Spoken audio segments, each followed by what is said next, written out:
Hello students, yesterday we had started the potentiometer. We had found its principle. We had found the method for comparing the EMF of two primary cells. Today we will do another application of potentiometer to find the internal resistance of a given cell. Let us see the circuit diagram first.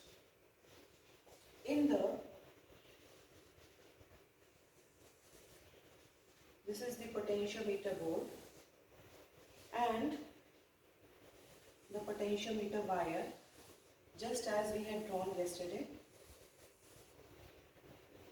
A long potentiometer wire AB, and the driving circuit is connected to it with the driving cell, a key and a rheostat with an ammeter. This is the wire AB. Let this be key K1. This is the battery, the rheostat. This is the driving circuit. To this driving circuit, we will connect the circuit for finding the internal resistance of a cell. From A, we will connect the cell. The negative terminal of the cell will be connected to a galvanometer, and from the galvanometer we will connect a jockey. From the positive terminal of the battery we will connect an external resistance R along with a key K2,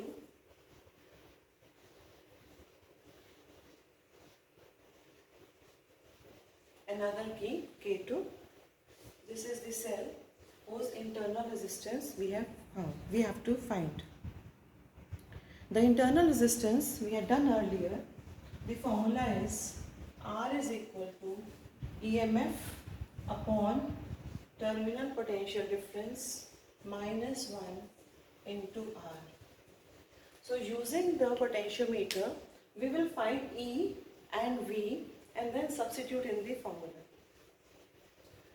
The first step will be, we will connect the different elements of the circuit in this form, and then we will close the key K1, not key K2. K2 will be kept open.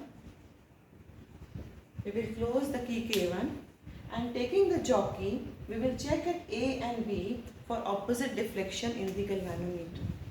The galvanometer should show deflection in the opposite direction when we place the jockey at A and B. When the opposite deflection is there, then this means our circuit is absolutely correct and we can proceed with the experiment and find the balance point.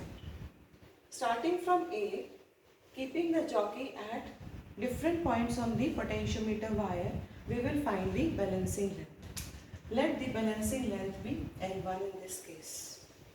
Now, in this cell, in this part of the circuit, the cell is connected, the external resistance is not connecting. So actually, this length L1, it is giving us the balancing length for the EMF of the cell. So we can write EMF is equal to KL1. Let this be equation 1, where K is the potential gradient as we had seen earlier. Now, in the next step, you close key K2 as well. Close key K2 as well. Now both K1 and K2, both keys are closed. This means the external resistor R is in the circuit. When external resistance R is in the circuit, now this part of the circuit, the current is flowing in the circuit, and therefore the balancing length that we will get here will be for terminal potential difference. So again, after closing the key K2, find the balancing length again. Now this time, let the balancing length be L2. This means the terminal potential difference would be KL2. Let this be equation 2. Let us divide equation 1 by 2. We get E by V equals to L1 by L2. This value of E by V we can substitute in the formula for internal resistance, and we get internal resistance as equal to L1 by L2 minus 1 into R, or we can write it as L1 by L2, L1 minus L2 upon L2 into R. Using this formula, we can find the internal resistance of this cell. We can use a resistance box here when we perform the experiment. Choosing different values of R, we can get different values, different sets for the internal resistance, and we can get a more accurate reading, more accurate result for the internal resistance of the cell. This circuit can also be drawn in a different manner. Instead of taking many sections of the wire, we can take as AB as a section of the wire, and the driving circuit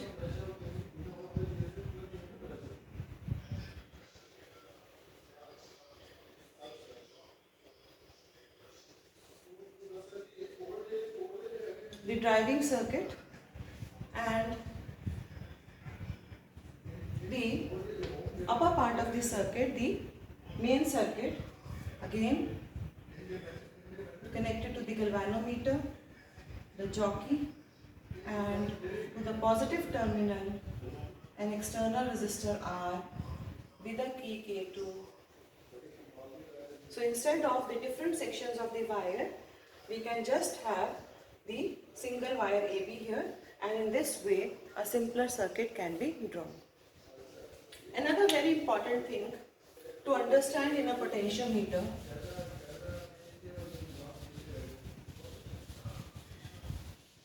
is the sensitivity of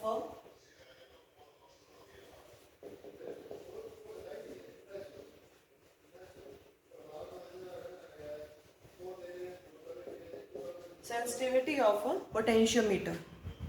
What is meant by sensitivity of a potentiometer? The potentiometer is said to be sensitive if it can measure even very small potential differences, or if there is a huge change, a major change in the length whenever small changes in potential differences are made. Now the sensitivity depends upon the potential gradient of the potentiometer wire. The sensitivity will be more if K is less. Smaller the value of K, more is the sensitivity.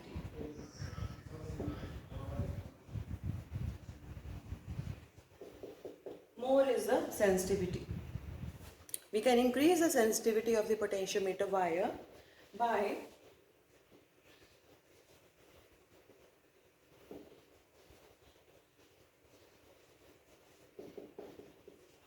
either we can increase the length of the wire,